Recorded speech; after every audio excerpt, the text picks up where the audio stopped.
Livro do Céu, volume 1, parágrafos do 204 em diante. A Santa Missa. Que é a Santa Missa? Agora, enquanto via Jesus, ou o sacerdote que celebrava o divino sacrifício, Jesus me fazia entender que na missa está todo o fundamento de nossa sacrossanta religião. Sim, a missa nos diz tudo e nos fala de tudo. A missa recorda-nos a nossa redenção. Fala-nos detalhadamente das penas que Jesus sofreu por nós. Manifesta-nos também o seu amor imenso que nos ficou contente por morrer na cruz. Mas quis continuar o estado de vítima na Santíssima Eucaristia. A missa também nos diz que nossos corpos desfeitos, reduzidos a cinzas pela morte, ressurgirão no dia do juízo junto com Cristo à vida imortal e gloriosa. Jesus me fazia compreender que a coisa mais consoladora para um cristão e os mistérios mais altos e sublimes de nossa santa religião são Jesus no sacramento e a ressurreição de nossos corpos à glória. São mistérios profundos que só os compreenderemos além das estrelas. Mas Jesus no sacramento fez-nos quase tocar com a mão em coisas em vários modos. Em primeiro lugar, a sua ressurreição. Em segundo, o seu estado de aniquilamento sob aquelas espécies. Mas também é verdade que está nelas vivo e verdadeiro. Mas, consumidas essas espécies, sua real presença não existe mais.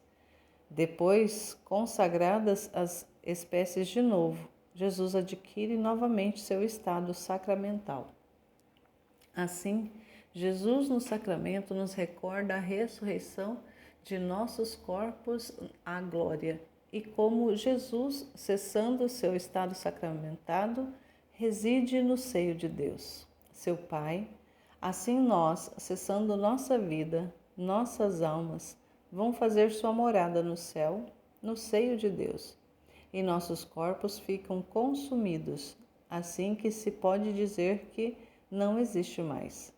Mas depois, com um prodígio da onipotência de Deus, nossos corpos adquirirão nova vida e, unindo-se com a alma, irão juntos a gozar a bem-aventurança eterna.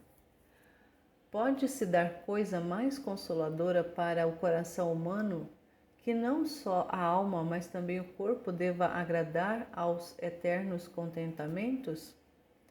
A mim me parece que naquele grande dia acontecerá como quando o céu está estrelado e sai o sol. O que acontece?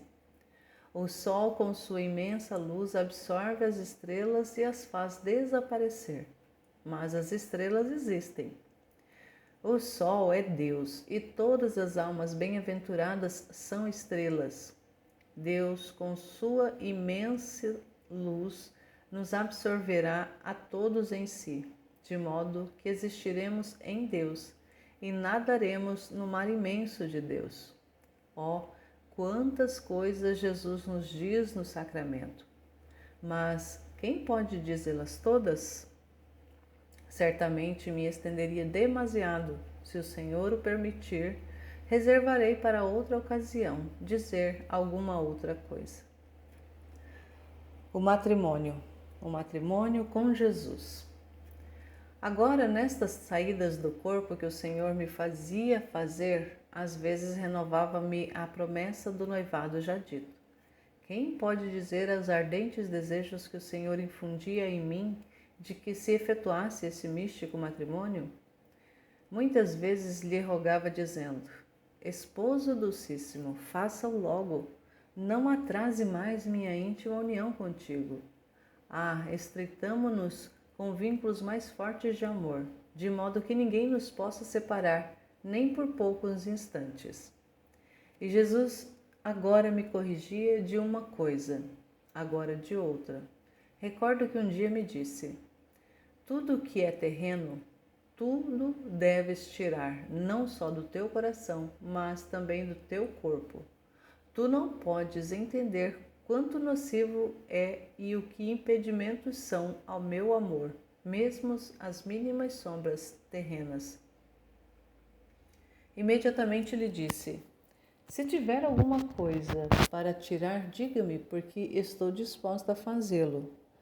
Mas enquanto dizia isto, eu mesmo percebia que tinha um anel de ouro no dedo, que representava a imagem do crucificado. Imediatamente lhe disse: Esposo santo, queres que eu tire? E ele me disse: te devendo dar eu um anel mais precioso, mais belo, e no qual ao vivo estará impressa a minha imagem, tanto que cada vez que o vir, novas flechas de amor receberá seu coração. Por este anel não é necessário. E eu prontamente o tirei. Finalmente, chegando o suspirado dia, depois de pouco sofrer, recordo que faltava pouco para completar o ano de estar continuamente na cama. Era dia da pureza de Maria Santíssima. Na noite anterior daquele dia, o meu amado Jesus fez-me ver em atitude festiva. Aproximou-se de mim, tomou o meu coração em suas mãos e olhou para ele, limpou-o e depois devolveu-me. Depois tomou uma vestidura de imensa beleza. Me parecia que o fundo era mais com filetes de ouro de várias cores e me vestiu com ela. Depois tomou duas gemas como se fossem brincos e o pôs em minhas orelhas. Logo me adornou o pescoço e os braços e me cingiu a testa com uma coroa de imenso valor, adornada de pedras e pedras preciosas, toda resplandecente de luz, e me parecia que essas luzes eram tantas vozes que ressoavam entre elas e as claras notas falavam da beleza, poder, força e de todas as coisas, as outras virtudes de meu esposo Jesus. Quem pode dizer o que eu entendi e que mar de consolo nadava minha alma? É impossível poder dizê-lo. Agora, enquanto Jesus me cingiu a testa, me disse: Esposa dulcíssima, esta coroa te ponho a fim de que nada falte para te fazer digna de ser minha esposa, mas que, depois que se realize nosso matrimônio, a levarei ao céu para reservá-la para o momento da morte. Finalmente tomou um véu e com ele cobriu-me toda, desde a cabeça até os pés, e assim deixou-me. Parecia-me que nesse véu havia um grande significado, porque os demônios, ao me ver coberta com ele, ficavam tão espantados e sentiam tal medo de mim que fugiam aterrorizados. Os mesmos anjos estavam ao meu redor com tal veneração que eu mesma ficava confusa e toda cheia de vergonha. Na manhã desse dia, Jesus fez-me ver de novo todo confiável, doce e majestoso, juntamente com sua Mãe Santíssima e Santa Catarina.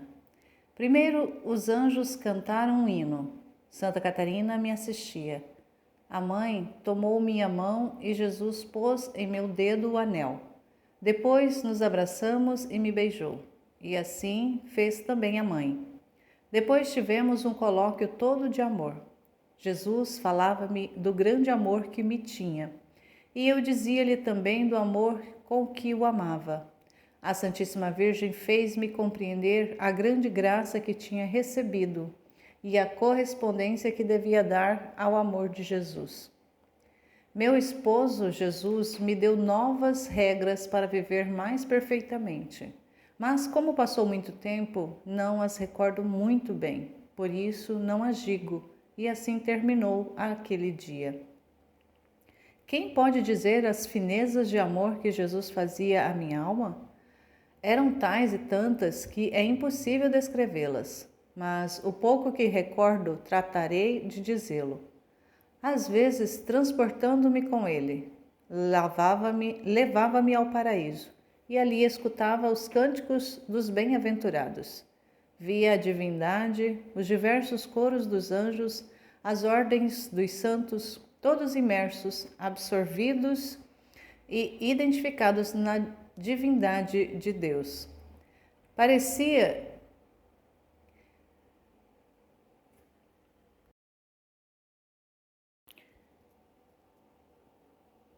Parecia-me que vinham participar nas virtudes destas luzes, assim que a alma no céu assemelha-se a Deus, com esta diferença, que Deus é aquele sol grandíssimo e a alma é um pequeno sol.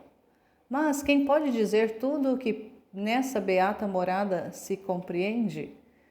Enquanto a alma se encontra nesta prisão do corpo, é impossível. Enquanto na mente se escuta algo, os lábios não encontram palavras para poder explicar-se. Me parece como uma criança que começa a balbuciar, que gostaria de dizer tantas e tantas coisas, mas afinal parece que ele não sabe dizer uma palavra clara. Por isso, vou direto ao assunto.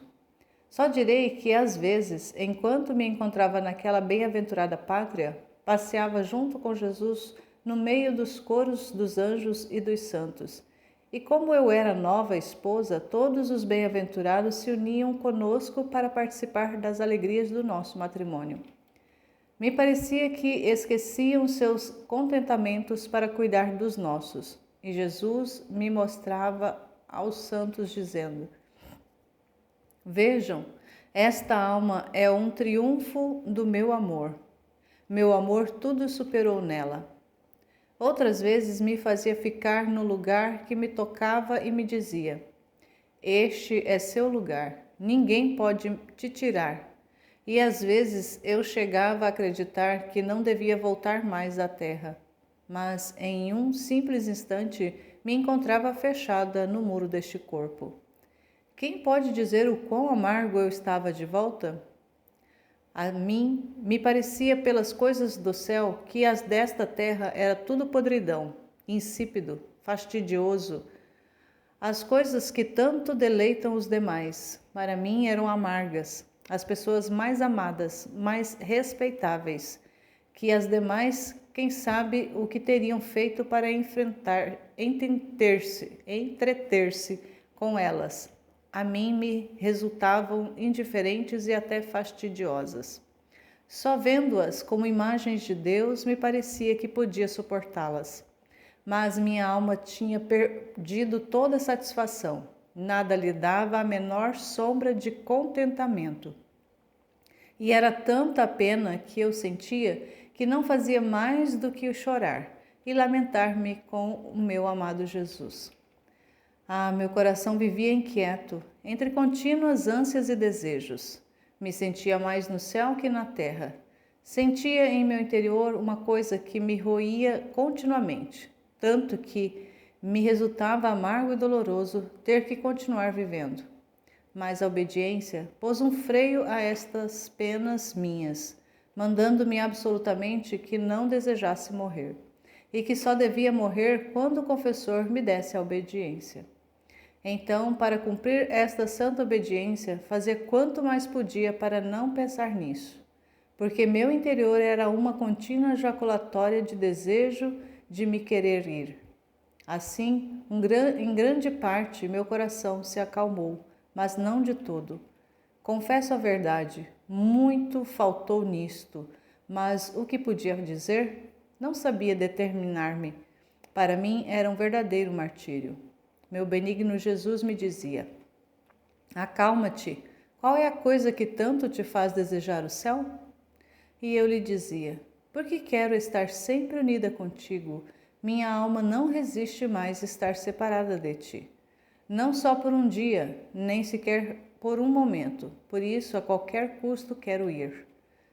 Pois bem, dizia-me, se é por mim, te quero contentar, virei a estar contigo. E eu lhe dizia: mas logo me deixa e eu te perco de vista. Em troca no céu não é assim, lá jamais te perderei de vista. Às vezes também Jesus queria brincar, e eis como. Enquanto estava com estas ânsias, vinha apressado e me dizia: Queres vir? E eu lhe dizia: Onde? E ele: Ao céu. E eu: Dize-me de verdade? E ele: Apressa-se, venha, apressa-se. E eu: Está bem, vamos, mas temo que queira brincar comigo. E Jesus: Não, de verdade, quero levar-te comigo. E enquanto assim dizia, sentia minha alma sair do corpo, e junto com Jesus tomava o voo ao céu. Oh, como me sentia contente, então acreditando que devia deixar a terra. A vida me parecia um sonho, o sofrer pouquíssimo. Enquanto chegávamos a um ponto alto do céu, eu ouvia o canto dos bem-aventurados. Eu apressava Jesus a me introduzir nessa bem-aventurada morada, mas Jesus o tomava em calma. Em meu interior começava a suspeitar que não era verdade e dizia: Quem sabe se não é brincadeira que me fez?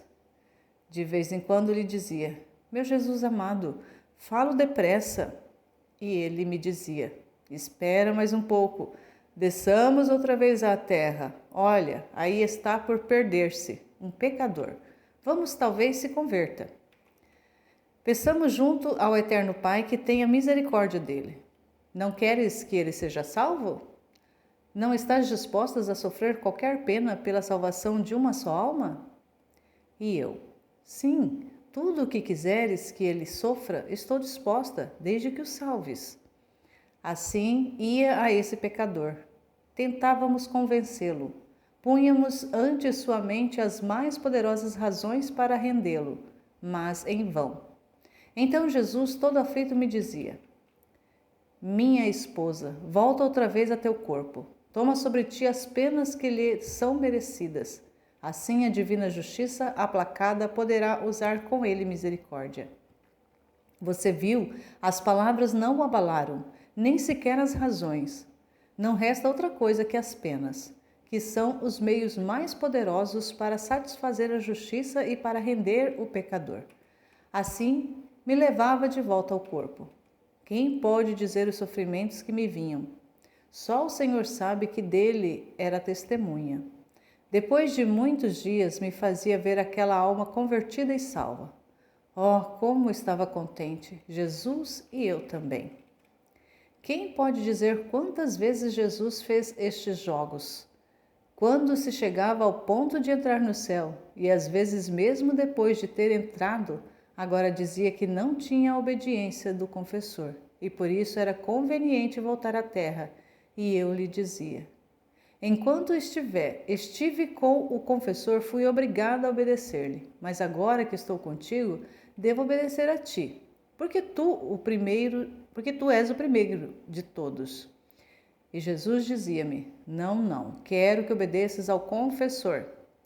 Então, para não me alongar muito, agora por um pretexto, agora por outro, me fazia voltar à terra. Muito dolorosos me resultavam estes jogos. Basta dizer que me tornei tão impertinente que o Senhor, para castigar minhas impertinências, não permitia tão frequentemente estas brincadeiras. Renovação do matrimônio. Matrimônio diante da Santíssima Trindade. Instrui-a sobre a fé, a esperança e a caridade. Neste estado que mencionei, passei cerca de 3 anos e ainda estava na cama. Quando uma manhã Jesus me fez entender que queria renovar o noivado, mas não já na terra como a primeira vez, mas no céu diante da presença de toda a corte celestial, assim que estive preparada para uma graça tão grande, eu fiz quanto mais pude para dispor-me, mas que, sendo eu tão miserável e insuficiente para fazer nenhuma sombra de bem, se necessitava a mão do artífice divino para dispor-me, porque por mim jamais teria conseguido purificar minha alma. Uma manhã era a véspera da Natividade de Maria Santíssima. Meu sempre benigno Jesus veio, ele mesmo, para me dispor. Não fazia mais que ir e vir continuamente. Agora me falava da fé e me deixava. Eu me sentia infundir na alma uma vida de fé. Minha alma, tosca como sentia antes, Agora, depois de falar de Jesus, me sentia levíssima, em modo de penetrar em Deus, e agora olhava a potência, agora a santidade, agora a bondade e demais. E minha alma ficava estupefata num mar de espanto e dizia: Poderoso Deus, que poder diante de ti não fica desfeito? Santidade imensa de Deus, que outra santidade, por qual sublime seja, ousará comparecer ante sua presença? Depois sentia-me descer em mim mesma e via o meu nada, e nulidade das coisas terrenas, como nada é diante de Deus. Eu me via como um pequeno verme, todo cheio de pó, que se arrasta para dar algum passo, e que para me destruir não era preciso senão que alguém me pusesse o pé em cima, e com isso ficava desfeita. Então, vendo-me tão feia, quase não me atrevia a ir ante Deus, mas ante minha mente se apresentava a sua bondade, e me sentia atraída como um imã para ir até ele, e dizia entre mim: se é santo, também é misericordioso. Se é poderoso, contém também em si plena e suma bondade. Parecia-me que a bondade o circundava por fora e o inundava por dentro. Quando olhava a bondade de Deus, me parecia que ultrapassava todos os outros atributos. Mas depois, olhando para os outros, via-os todos iguais em si mesmos, imensos, incomensuráveis e incompreensíveis à natureza humana. Enquanto minha alma estava neste estado, Jesus voltava e falava da esperança. Recordo algo confusamente, porque depois de tanto tempo é impossível recordar claramente, mas para cumprir a obediência que assim quer, direi alguma coisa que possa. Então Jesus disse, voltando à fé: para obtê-la é preciso crer. Assim como a cabeça sem a vista dos olhos, tudo é trevas, tudo é confusão, tanto que se quisesse caminhar, agora cairia em um ponto, agora em outro e terminaria por precipitar-se de todo. Assim, a alma sem fé não faz outra coisa que ir de precipício em precipício, porque a fé serve de vista à alma e como luz que a guia à vida eterna. Agora, de que é alimentada esta luz da fé? Pela esperança. E de que substância é esta luz da fé e este alimento da esperança? A caridade. Estas três virtudes estão enxertadas entre elas, de modo que uma não pode estar sem a outra. Com efeito, de que serve ao homem crer nas imensas riquezas da fé, se não as espera para ele? As verá sim, mas com um olhar indiferente, porque sabe que não são suas. Mas a esperança fornece as asas à luz da fé. E esperando nos méritos de Jesus Cristo, olha-as como suas e vem amá-las. A esperança, dizia Jesus, fornece à alma uma veste de força, quase de ferro, de modo que todos os inimigos com suas flechas não podem feri-la. E não só feri-la, senão que nem sequer lhe causa o mínimo incômodo. Tudo é tranquilidade nela, tudo é paz. Ah, é bom ver esta alma investida pela esperança, toda apoiada no seu amado, toda desconfiada de si e toda confiante em Deus.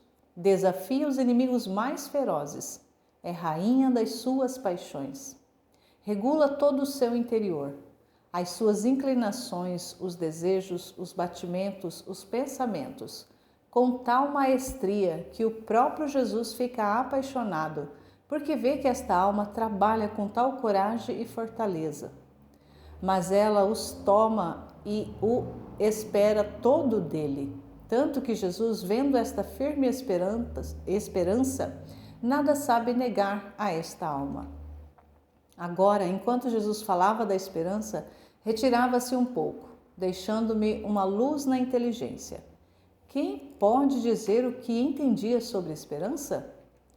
Se as outras virtudes todas servem para embelezar a alma, mas podem nos fazer vacilar e nos tornar inconstantes, em troca, a esperança torna a alma firme e estável, como aqueles montes altos que não se podem mover nem um pouco. Parece-me que a alma investida pela esperança lhe sucede como a certos montes altíssimos, que todas as inclemências do ar não lhes podem fazer outro dano. Sobre estes montes não penetra nem neve, nem ventos, nem calor. Qualquer coisa que queira que se poderia pôr sobre eles, e se pode estar seguro que ainda que passassem centenas de anos, onde quer que ele esteja, está lá. Assim é a alma vestida pela esperança, não pode prejudicar nem a tribulação, nem a pobreza, nem todos os acidentes da vida. No máximo a desanimam um instante, mas diz entre si: eu tudo posso fazer, tudo posso suportar, tudo sofrer, esperando em Jesus, que é o objeto de todas as minhas esperanças. A esperança torna a alma quase onipotente, invencível, e lhe fornece a perseverança final. Tanto que só cessa de esperar e perseverar quando tomou posse do reino do céu. Então deixa a esperança e tudo se lança no oceano imenso do amor divino. Enquanto a alma se perdia no mar imenso da esperança, o meu amado Jesus regressava e falava da caridade, dizendo-me: a fé e a esperança une-se à caridade, e esta une tudo o que há nas outras duas, de modo a formar uma só, enquanto são três. Eis a minha esposa, simbolizada nas três virtudes teologais, a trindade das divinas pessoas. Depois prosseguiu: se a fé faz crer, a esperança faz esperar, a caridade faz amar. Se a fé é luz e serve de vista à alma, a esperança, que é o alimento da fé, fornece à alma o valor, a paz, a perseverança e todo o resto. A caridade, que é a substância desta luz e deste alimento, é como aquele unguento dulcíssimo e doloroso que, penetrando por toda parte, aplaca, adoça as penas da vida. A caridade torna doce o sofrer e faz chegar a alma até mesmo a desejar este sofrimento. A alma que possui a caridade expande dor por toda parte. Suas obras, feitas todas por amor, despendem odor grandíssimo. O qual é este odor? É o cheiro do próprio Deus. As outras virtudes tornam a alma solitária e quase rústica como as criaturas. A caridade, ao contrário, sendo substância que une os corações. Mas onde? Em Deus. A caridade, sendo um unguento perfumado, se expande por toda parte e por todos. A caridade faz sofrer com alegria os mais impiedosos tormentos e chega a não saber estar sem o sofrer. E quando se vê privada dele, diz ao seu esposo Jesus: me sustente com os frutos. Como é o sofrimento, porque definho de amor. E em que outra maneira posso te mostrar meu amor, senão no sofrer por ti? A caridade queima, consome todas as outras coisas, e até as mesmas virtudes, e converte em tudo nela. Em suma, é como uma rainha que quer reinar em toda parte, e que não quer ceder este reinar a nenhum. Quem pode dizer o que me ficou depois deste falar de Jesus? Só digo que se acendeu em mim tal desejo de sofrer, e não só desejo, senão que sinto em mim como uma infusão, como uma coisa natural, tanto que tenho para mim como a maior graça o não sofrer, como a maior desgraça o não sofrer. Depois disso, Naquela manhã, Jesus, para dispor principalmente meu coração, falou sobre a aniquilação de mim mesma. Também me falou sobre o desejo grandíssimo que devia me excitar para me dispor a receber a graça. Dizia-me que o desejo supre as faltas e imperfeições que possam existir na alma, que é como um manto que cobre tudo. Mas isto não era um falar simplesmente, era um infundir em mim o que dizia. Enquanto minha alma estava se excitando em ardentes desejos de receber a graça que o próprio Jesus queria fazer-me, ele voltou e transportou-me para fora de mim mesma, para o paraíso, e ali, diante da presença da Santíssima Trindade e de toda a corte celestial, renovou o matrimônio. Jesus tirou o anel adornado com 3 pedras preciosas, branca, vermelha e verde, e o entregou ao Pai, que o abençoou e o devolveu ao Filho. O Espírito Santo me tomou a mão direita e Jesus me pôs o anel no dedo anelar. Depois fui admitida ao beijo das 3 divinas pessoas e me abençoaram. Quem pode dizer minha confusão quando me encontrei diante da Santíssima Trindade? Só digo que assim que me encontrei ante sua presença, caí rosto em terra e ali haveria permanecido se não tivesse sido por Jesus que me animou para ir à sua presença. Tanto era a luz, a santidade de Deus. Só digo isto, as outras coisas deixo-as, porque as recordo confusamente. Depois disto, recordo que passaram poucos dias e ao receber a comunhão perdi os sentidos e vi a Santíssima Trindade que tinha visto no céu, presente diante de mim. Logo me prostrei ante sua presença e a adorei, confessei meu nada. Lembro-me que me sentia tão abismada em mim mesma que não me atrevia a dizer uma só palavra, quando uma voz saiu do meio deles e disse: Não temas, dá-te ânimo. Viemos para te confirmar como nossa e tomar posse do teu coração. Enquanto esta voz assim dizia, vi que a Santíssima Trindade desceu em meu coração e se apoderaram dele, e aí formaram sua sede. Quem pode dizer a mudança que aconteceu em mim? Sentia-me divinizada. Não mais vivia eu, mas eles viviam em mim. A mim me parecia que meu corpo fosse como uma habitação e que dentro habitasse o Deus vivente, porque eu sentia a presença real, sensivelmente em meu interior. Ouvia sua voz clara que saía de dentro do meu interior e ressoava nos ouvidos do corpo. Acontecia precisamente como quando há pessoas dentro de uma sala que falam e suas vozes se ouvem claras e distintas mesmo de fora. Desde então, não tive mais a necessidade de ir em sua busca a outros lugares para encontrá-lo, mas estava dentro do meu coração. E quando algumas vezes se escondia e eu fui em busca de Jesus, girando pelo céu e pela terra, buscando a meu sumo e único bem, enquanto me encontrava na fogueira das lágrimas, na intensidade dos desejos, nas penas inenarráveis por havê-lo perdido, Jesus saía de dentro de mim e me dizia: Estou aqui contigo, não me procures em outro lugar. Eu, ante o espanto e o contentamento de tê-lo encontrado, dizia-lhe: Meu Jesus, como toda esta manhã me fizeste girar e girar para te encontrar e estavas aqui? Podias ter me dito, para não me ter esforçado tanto, doce bem meu. Amada, vida minha, olha como estou cansada, não tenho mais forças, sinto-me desfalecer. Ah, sustém-me entre seus braços, porque me sinto morrer. E Jesus me tomava em seus braços e me fazia repousar. E enquanto repousava, me sentia restituir as forças perdidas.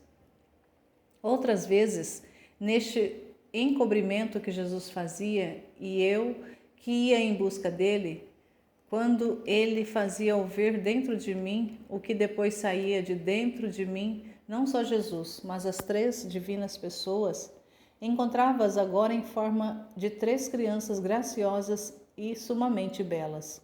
Agora, um só corpo e 3 cabeças diferentes, mas de uma mesma semelhança, as 3 igualmente atraentes. Quem pode dizer meu contentamento? Especialmente quando vi os 3 meninos e que eu os continha nos 3 entre meus braços. Agora beijava um, agora o outro, e eles me beijavam a mim. Agora um se apoiava em um ombro meu e outro no outro. E um me ficava de frente enquanto me gozavam neles. Com grande assombro fazia por olhar, e de 3 encontrava um só. Outra coisa que me maravilhava quando me encontrava com as 3 crianças, que era o mesmo, pensava que os 3 juntos. Tanto amor sentia eu por uma destas crianças como pelos 3, e os 3 me atraíam do mesmo modo. Para terminar a minha intervenção sobre este discurso, tive de deixar passar algumas coisas para seguir o fio da meada, mas agora estou pronta para as dizer. Matrimônio da cruz. Fala-lhe deste matrimônio e narra as crucificações que sofreu. Regressando ao princípio, quando Jesus se dignava vir, frequentemente me falava de sua paixão e punha atenção a dispor minha alma à imitação de sua vida e de suas penas, dizendo-me que, além do matrimônio já descrito, ficava outro por fazer, e este era o desponsório da cruz.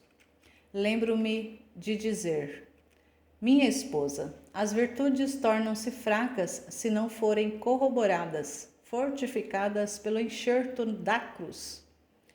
Antes de minha vinda à terra, as penas, as confusões, os opróbrios, as calúnias, as dores, a pobreza, as enfermidades, especialmente a cruz, eram consideradas como opróbrios, mas desde que foram levadas por mim, todos ficaram santificados e divinizados por meu contato.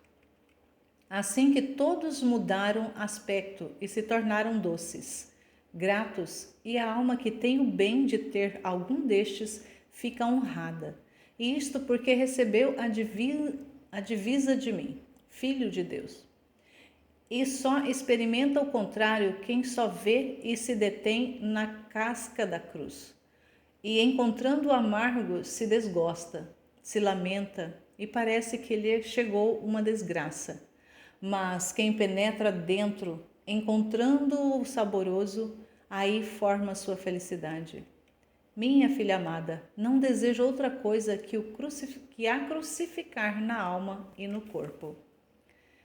E enquanto dizia isto, sentia-me infundir tais desejos de ser crucificada com Jesus Cristo, que frequentemente ia repetindo: meu Jesus, meu amor, faze-o logo, crucifica-me contigo. E quando Jesus regressava, as primeiras petições que lhe fazia e que me pareciam mais importantes eram estas: a dor dos meus pecados e a graça de que me crucificasse com ele. Parecia-me que se obtivesse isto, teria obtido tudo. Então, uma manhã, o meu amantíssimo Jesus apareceu diante de mim crucificado e disse-me que queria crucificar-me com ele. E enquanto dizia isso, vi que de suas santíssimas chagas saíam raios de luz, e dentro destes raios os pregos que vinham a mim.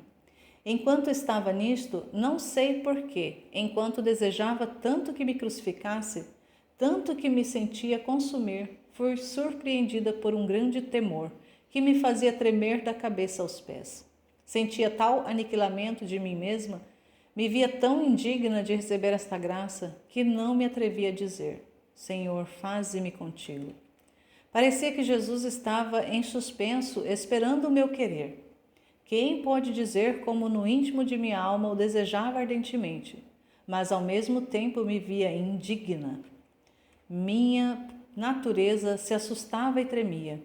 Enquanto eu estava nisto, meu amado Jesus intelectualmente me pedia que aceitasse. Então, com todo o coração, lhe disse: Esposo Santo, crucificado por mim, peço-te que me concedas a graça de me crucificar, e ao mesmo tempo peço-te que não faças aparecer nenhum sinal externo. Sim, dá-me a dor, dá-me as chagas, mas que tudo fique oculto entre nós. E assim aqueles raios de luz, juntamente com os pregos, trespassaram-me as mãos e os pés, e o coração foi trespassado por um raio de luz juntamente com uma lança. Quem pode dizer a dor e a alegria? Quanto mais depressa fui surpreendida pelo temor, mais tarde a minha alma nadava no mar da paz, da alegria e da dor. Era tanto a dor que sentia nas mãos, nos pés e no coração que me sentia morrer. Os ossos das mãos e dos pés sentia que me faziam pequenos pedaços, assim como se estivesse um prego dentro, mas ao mesmo tempo me causavam tal contentamento que não sei explicar, e me fornecia tal força que, enquanto me sentia morrer pela dor, essas mesmas dores me sustentavam para fazer que não morresse. Mas na parte externa do corpo nada aparecia, mas sentia as dores corporalmente. Tal é verdade que, quando vinha o confessor para me chamar à obediência e me soltava os braços e as mãos contraídas, cada vez que me tocava neste ponto das mãos, onde tinha trespassado o raio de luz, junto com o prego, sentia penas mortais. No entanto, quando o confessor ordenava por obediência que cessassem essas dores, muitas se mitigavam, porque essas dores eram tão fortes que me faziam perder os sentidos.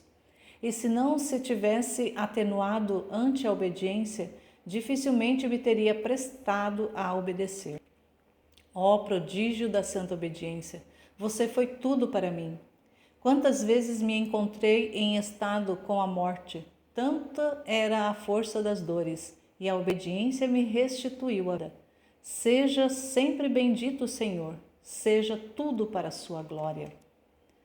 Agora, enquanto me sentia em mim mesma, nada via, mas enquanto perdi os sentidos, via as partes marcadas pelas chagas de Jesus.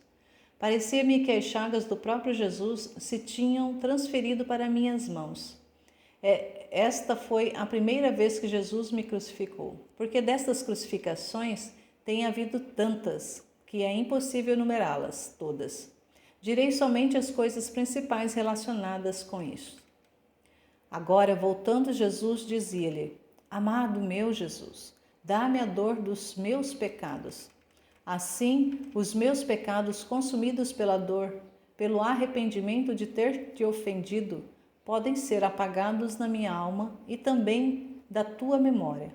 Sim, dá-me tanta dor que quanto ousei ofender-te, mas bem faça que a dor supere isto. Assim poderei me estreitar mais intimamente a ti.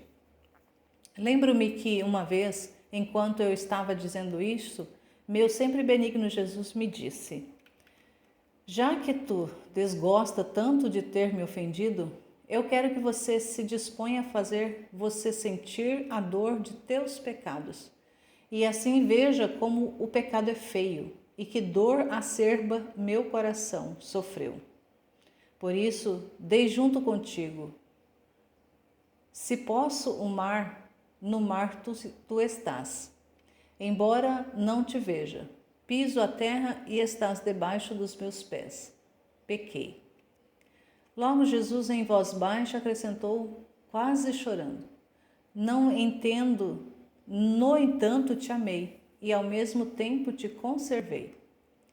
Enquanto Jesus dizia isto, e eu o repetia junto com ele, fui surpreendida por uma tal dor pelas ofensas feitas que caí rosto à terra e Jesus desapareceu. Poucas foram as palavras, mas eu entendi tantas coisas que é impossível dizer tudo o que compreendi. Nas primeiras palavras compreendi a imensidão, a grandeza, a presença de Deus em cada coisa presente, sem que pudesse escapar dele, e nem sequer a sombra do nosso pensamento. Compreendi também o meu nada em comparação com a majestade tão grande e santa. Na palavra pequei, compreendia a fealdade do pecado, a maldade, a ousadia que eu tinha tido ao ofendê-lo. Agora, enquanto minha alma estava considerando isso, ao ouvir Jesus Cristo dizer: "E ainda assim amei-te, e ao mesmo tempo mantive-te", meu coração foi tomado por tal dor que me sentia morrer, porque compreendi o amor imenso que o Senhor me tinha no ato mesmo em que eu procurava ofendê-lo e mesmo matá-lo. Ah, Senhor, como você tem sido bom para mim e eu sempre ingrata e tão ruim ainda? Lembro-me cada vez que vinha era um alternar-se. Ora pedia-lhe a dor dos meus pecados e ora a crucificação. E também outras coisas. Como uma manhã, enquanto me encontrava em meus acostumados sofrimentos, meu amado Jesus me transportou para fora de mim mesma e me fez ver um homem que era assassinado a balas, e que assim que expirava ia ao inferno. Oh, quanta pena dava Jesus a perda daquela alma! Se todo mundo soubesse quanto Jesus sofre pela perda das almas, não digo por elas, mas pelo menos para poupar essa pena a nosso Senhor, usaria todos os meios possíveis para não se perder eternamente. Agora, enquanto junto com Jesus me encontrava no meio das balas, Jesus aproximou seus lábios ao meu ouvido e me disse: "Minha filha, queres te oferecer vítima pela salvação desta alma e tomar sobre ti as penas que merece por seus grandíssimos pecados?" Eu respondi: "Senhor, estou disposta, mas com o pacto de que o salves e lhe restitua a vida." Quem pode dizer os sofrimentos que me chegaram? Foram tais e tantos que eu mesma não sei como fiquei com vida. Agora, enquanto me encontrava neste estado de sofrimentos, há mais de uma hora, veio o meu confessor para me chamar à obediência, e encontrando-me muito sofredora, com dificuldade pude obedecer. Por isso me perguntou a razão de tal estado, e eu disse-lhe o fato, assim como o descrevi acima, dizendo-lhe o ponto da cidade onde me pareceu que tinha acontecido. O confessor me disse que era certo o fato e que o davam por morto, mas depois que soube que estava gravíssimo e que pouco a pouco se restabeleceu e vive ainda. Seja sempre bendito o Senhor. Lembro-me de que, seguindo o meu pedido de crucificação e transportando-me para fora de mim mesma, Jesus levou-me aos lugares santos de Jerusalém, onde nosso Senhor padeceu a sua dolorosa paixão. E ali encontramos muitas cruzes, e o meu amado Jesus disse-me: "Se tu soubesses que bem a cruz contém em si, como torna preciosa a alma, que joia de inestimável valor adquire, quem tem o bem de possuir os sofrimentos?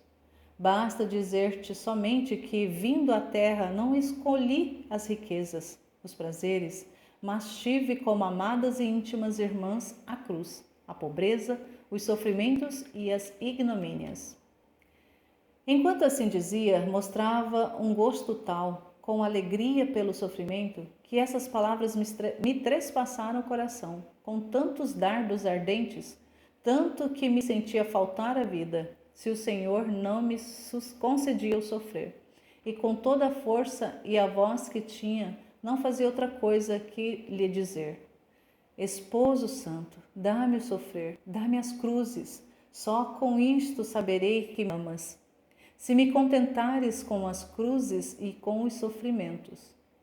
E então tomava uma daquelas cruzes maiores que via, punha-me sobre ela e rogava a Jesus que viesse crucificar-me. Ele se comprazia em tomar minha mão e começava a transpassá-la com os pregos. De vez em quando, o bendito Jesus me perguntava: "Que? Dói muito? Quer que eu pare?" E eu: Não, meu amado, continua. Dói sim, mas estou contente." E temia tanto que não acabasse de me crucificar, que não fazia outra coisa senão dizer-lhe: Faze-o depressa, ó Jesus. Faze-o depressa, não demores tanto. Mas quanto tinha que cravar a outra mão, os braços da cruz se encontravam curtos, enquanto antes me haviam parecido suficientes para poder crucificar-me. Quem pode dizer como ficava mortificada? Isto repetia-se em muitas ocasiões, e às vezes, se os braços da cruz eram adequados, o comprimento da haste não alcançava para poder distender os pés. Em uma palavra, faltava sempre alguma coisa para não se poder cumprir de todo a crucificação. Quem pode dizer a amargura de minha alma e os lamentos que fazia com o Senhor Jesus, porque não me concedia o verdadeiro sofrimento? Dizia-lhe: meu amado, tudo termina em burla. Dize-me que queres levar-me ao céu. Dizia-me que querias levar-me ao céu, e logo de novo me fazias voltar à terra. Dizia-me que queria crucificar-me, e jamais chegamos à completa crucificação. E Jesus novamente me prometeu que me crucificaria.